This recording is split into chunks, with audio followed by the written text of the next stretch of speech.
You ever meet someone who just has this natural gravity to them? They're not loud, they're not demanding, but you feel it? Their presence is just so steady, peaceful, and honestly incredibly powerful?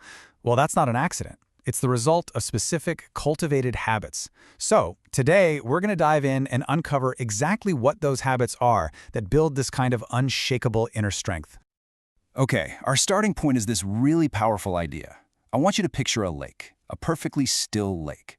When you look at its surface, you see everything with perfect clarity, right? The sky, the clouds, your own face. But what happens if you throw a stone in? If the water is choppy and restless, all you see are broken, distorted images. Well, guess what? Your mind works in the exact same way. So that lake metaphor, it really highlights this huge contrast. When our mind is restless, it leads to distortion. We see these broken images of reality. And that's when we make those reactive choices we almost always regret later. But a still mind reflects reality as it truly is. It brings clarity. It leads to wise choices. And that's our goal here today, to learn how to move from that state of chaos to one of real, profound clarity. So how do we get there? Well, we start at the beginning, right? The foundation. These first three habits are all about our internal world, about creating that harmony within ourselves that will eventually radiate outwards. Let's get into the first one. The first habit is stillness before action. And let's be clear, this doesn't mean being passive or doing nothing. It's the exact opposite. It's about mastery. Think about Shaolin monks for a second. Their very first lesson isn't how to punch or kick. It's how to hold a stance in perfect stillness, sometimes for hours. Why? Because if you can't stand firm in practice for 5 minutes, how are you going to stand firm in your life for 5 years? It's all about mastering that impulse to react instantly. And the practice itself is so simple. It's not some crazy, complex meditation. The next time you feel that urge, to send that angry text, to snap back, just notice it. That's step 1. Then pause and take 2 full, deep breaths. That's it. In that tiny little space you just created, you're no longer a puppet. You become the one who chooses the response. This whole idea of conscious choice extends to the very words we use. Words aren't neutral. They're not just sounds. They are living energy, and they can be used to build incredible bridges or to burn them to the ground. Someone with true inner strength understands this power, and they choose to use their words like medicine, to heal, to bring peace, and to create harmony. So how do we actually do this? Well, you give yourself a powerful little filter. The next time you're in a heated moment, right before you speak, ask yourself this one simple question, silently: will this word create harmony or will it create division? And if the answer is division, the most powerful choice you can make is often silence. Silence is so much better than a word that poisons the air between you and someone else. All right, our third foundational habit is all about embodying our inner state. We're talking about walking with grace. And listen, this isn't about worldly elegance or having perfect posture. It's about an energy. It's an alignment between your inner peace and how you physically move through the world. It sends a silent message to everyone you meet that says, I am at peace within myself. And that, my friends, is deeply magnetic. This is something you can literally practice right now. The next time you're walking somewhere, just slow down. Instead of rushing, feel each step connecting with the earth. Think of it like a little offering. Let your shoulders drop, let your breath set the pace. This tiny shift doesn't just change how others see you, it fundamentally changes how you feel inside yourself. It builds this powerful sense of dignity. Okay, so we've laid that inner foundation of stillness, conscious words, and grace. Now what? How do we actually apply it to the world?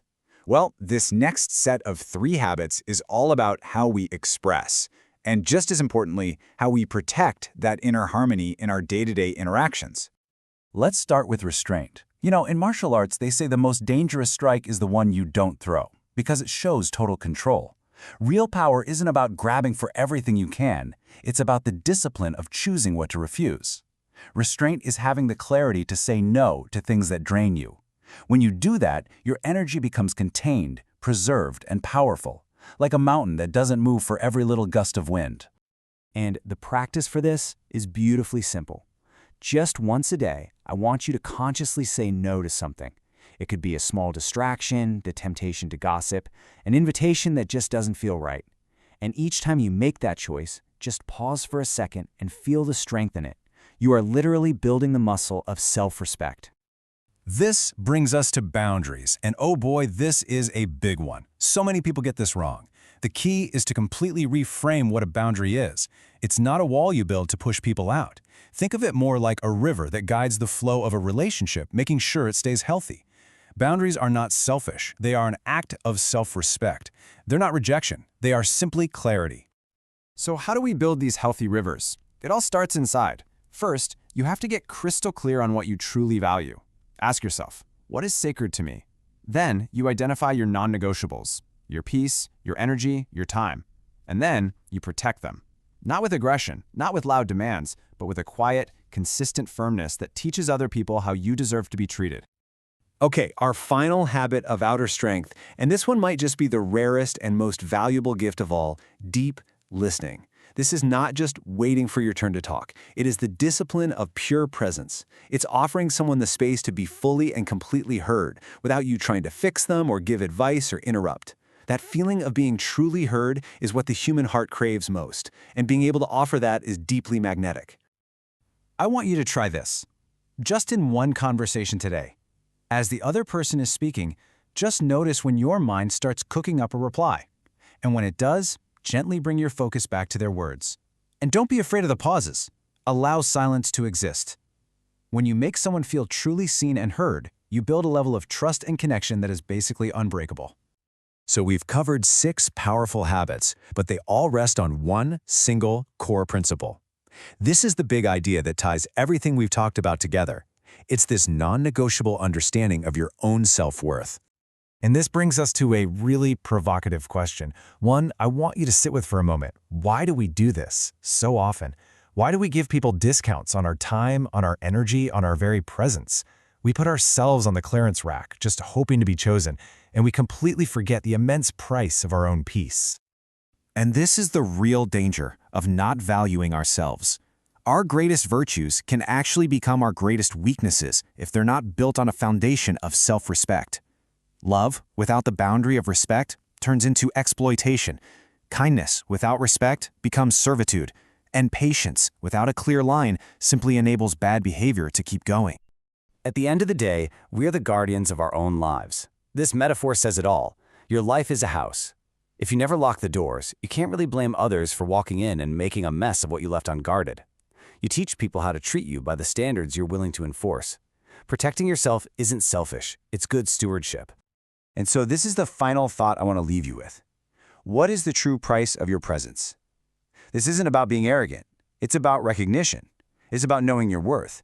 Because when you truly understand that your worth is not up for negotiation, you stop offering discounts. And that right there is the ultimate source of a quiet, unshakable, and truly irresistible inner strength.